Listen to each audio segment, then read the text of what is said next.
So sometimes humor is after the fact. The way you handle things become the things you laugh about forever. So then next year, you're laughing about that. And you're laughing about this other incident and the other incident because you have had the attitude of, this isn't going to be the end of the world. Oh. What's the worst thing that can happen?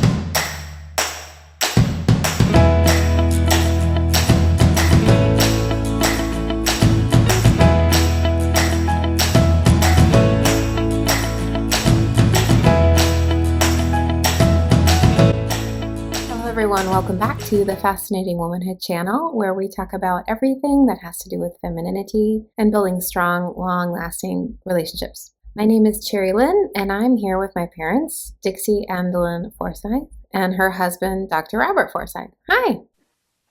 Hi. We're doing things a little differently today because we had some internet issues, so we have the camera a little different than what you normally see, so hopefully this works out okay. So we are here today to talk about the importance of humor as it relates to stress. We have a lot of things going on in the world right now, and it's really hard to find humor in things. I think it's fair to say it's actually kind of a skill, wouldn't you say? Yes, it is a skill. But it's also a culture. It can be kind of a culture, a habit. When you say humor, I know this is really simple and obvious, but I just want to make sure we're saying the same thing.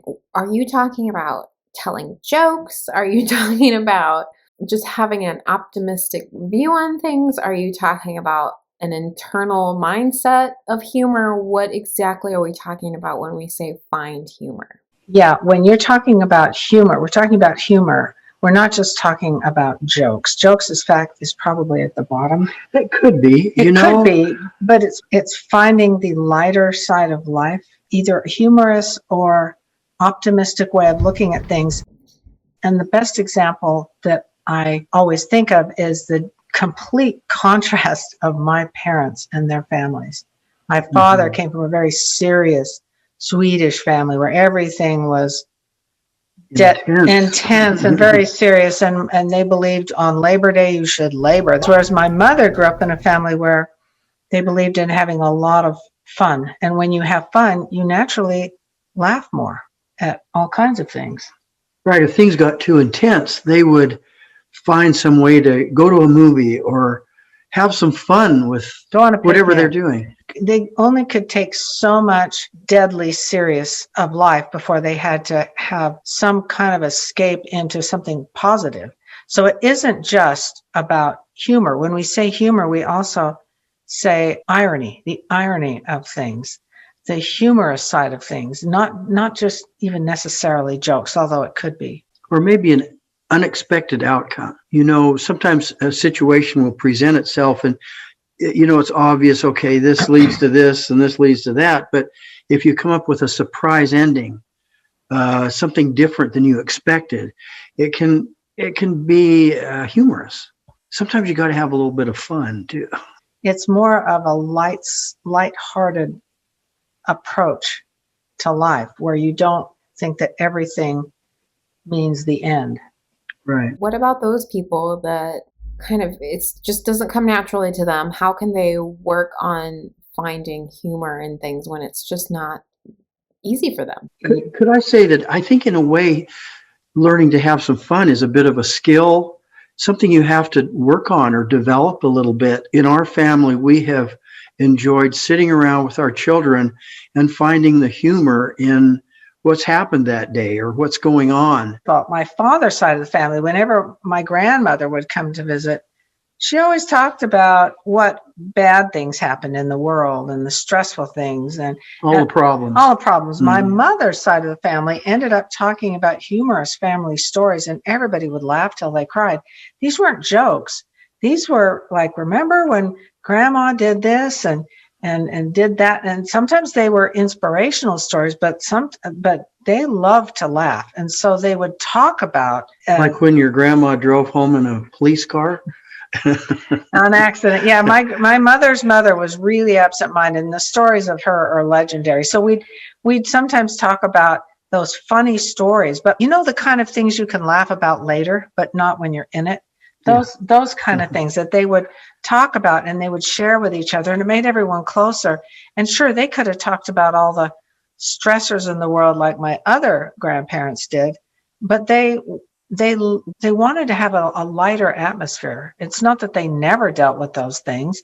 They still had to endure death and illness and things, but it was a way of looking at things and deliberately being more optimistic and just having fun. So if you have trouble with it, this is something that you can actually learn as a skill.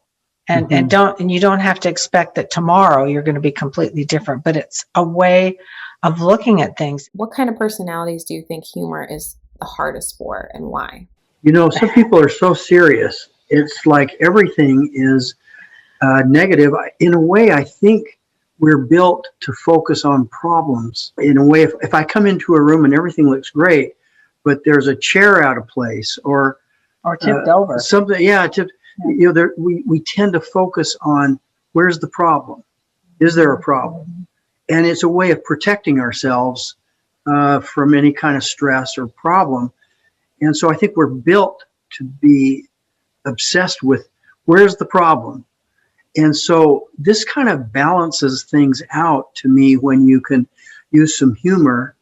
You know, we talk about the fight or flight response. That's an automatic thing when you perceive a danger or a problem. But I think humor actually is something that balances out that stress response for us. And so it gives us more a feeling of balance in our life when we don't just look at the problems or focus on the problems. We also can find some of the humor and get a better perspective and distract ourselves from always dwelling on the problem. Well, and to speak more specifically to what kind of people tend to have more problem with it, people like my father's side, very responsible, very serious, and they kind of think, yes, I believe in being prepared. So being prepared means always watching for danger around the corner. So those kinds of people, those personalities, have great advantages, but it's harder for them. Life is harder, yeah. It is. It just is. Well, there's a saying that the pessimist may be right, but the optimist enjoys the trip a whole lot more. So it makes the pessimist think, yeah, but I can't stand to not be right. So it is a challenge, but we can learn to have coping skills to be able to do it better. What do you think about femininity and humor? I know that we've had a lot of conversations on our group, ladies saying that they don't think that comedic women are very feminine or they're very attractive. I've heard that a lot. I know we've also heard a lot of ladies ask if being funny is attractive to men. What do you have to say? I think humor, everybody enjoys it. You just feel better, whether it's a woman or man. My dad liked to tell Scottish jokes, and whenever he'd come in, because Forsyth is a Scottish ancestry, and so he had to have a Scottish joke or some kind of Scottish humor that he always enjoyed. And I miss that, I have to admit. Well, lightening the mood is always feminine. And, you know, we've talked before in Fascinating Womanhood, smiling is very feminine. Laughing is very feminine. And that's what you do when you're lightening the mood. So it is, we're not talking about having a pile of jokes. No. This is not about, because it's more of an attitude about being upstairs and helping people to feel more optimistic and to see the lighter side of life. And it isn't always something you say. It may not be a joke you tell. I know that my mother, if she was here, and she's passed on now, but I always remember when she'd come to visit, she'd always pull out the guitar and she'd start singing and doing something that brought some fun and enjoyment into the room. Sometimes she'd even want us to start doing some dancing together or something, and somehow we'd end up laughing and definitely smiling. So well, you know, it's sometimes watching a television show or something that's humorous, it gets us out of our more negative kind of perspective. It's a fun evenings are not ones where you sit around and talk about the state of affairs, the bad state of affairs all the time, and how much crime there is and how many children are suffering. Those you can talk about, but if you spend a whole evening, you're not going to say you really had a fun evening. No. It doesn't mean you never do it, because we have to address those things from time to time, but you don't want to live there. Mm-hmm. I think sometimes, I think I even have done this where something is so intense and it's a way of relieving my stress at the moment. And I might try to make a joke, and you say, that didn't work, or that, why are you distracting me like this? Well, I don't like that. I think the feeling like it's not appropriate comes from the fact that they're doing it to relieve their own stress, right, and not necessarily to relieve yours. And if you know it, you can think, oh, they needed to. Yeah, maybe they needed to do it, because I may be being so intense it's hard for them. If it's like me, I'm intense too long, and he doesn't like being down there as much. Or men tend to not like to connect thoughts and feelings so much. If something painful has happened, connecting the emotion with it kind of is irritating or overwhelming, and it can be so distracting. Sometimes a man doesn't want to talk about the problem or the pain as much or as long. Women process more verbally, want to get out the feelings, the thoughts, all of it together, whereas a man sometimes wants to separate that. mm-hmm. And I have to admit, sometimes I might make a joke at a moment where it is frustrating or annoying because you're not ready to disconnect that. In my life, who does that the most are men. Mm-hmm. My brothers do it, and it's like I'll be sometimes crying on the phone, and they'll interject some, hey, dude, that reminds me of the such and such, and it just weak joke. feels like they're trying to slam me into another mood, and I realize that it's them. It's not because they're trying to help me. So that helps me. If you were worried about bills, you've got a bunch of bills, and you feel like, oh my gosh, do we have enough money to pay the bills this month? And I come up with a joke. Gee, I sure feel sorry for our creditors this month. Yeah, and you think that doesn't feel humorous when I'm that kind of stressed, but he's trying to lighten it. So sometimes it feels like, well, it's not appropriate. It's probably because he needs the release. He needs the release. He's not being insensitive necessarily. I mean, he is. A little bit. Yeah, a little bit. He's not trying to be. He's not trying to be. He's not trying to be. He's just trying to lighten things up a little bit. Mm-hmm. My sister, I have several sisters. This one sister years ago, our kids weren't all grown then. She was so worried. She was kind of weepy because her kids all had kind of weak teeth. They were always going to the dentist, and they always had cavities. And when they were 5 years old, 6 years old, she thought, my kids, their teeth are just full of cavities, and they're, what's going to happen to them? How are we going to deal with this? And I tried to lighten her mood, and I said, well, what's the worst that can happen? All your kids, you can just have them all wear dentures. Well, she burst out laughing. The thought of a 5 or 6 year old with a full set of dentures. And it was so awful. And so it didn't make her feel like, oh, is that all I have to worry No big deal. What's the worst thing that can happen? Your kids all have dentures. I made it so extreme that she couldn't help but laugh. And then now, years later, she often brings that up and laughs about it again. Okay, now let's get into the 4 ways to find you, 4 specific ways that you can find humor in life. Number 1.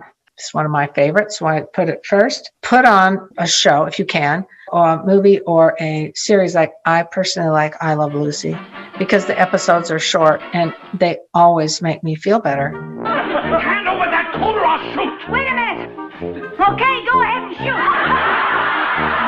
And I have a feeling Lucille Ball and Vivian Vance, who played Ethel, if they could see now how much joy and happiness and helping people be upstairs that they helped people with just their little shows, they'd be really pleased. I was going to say, I noticed one of the things you do is something's happening and you'll come up with a line from I Love Lucy, and it's perfect. It's like it fits the situation, and we start laughing about it. I've been living in a mink's paradise.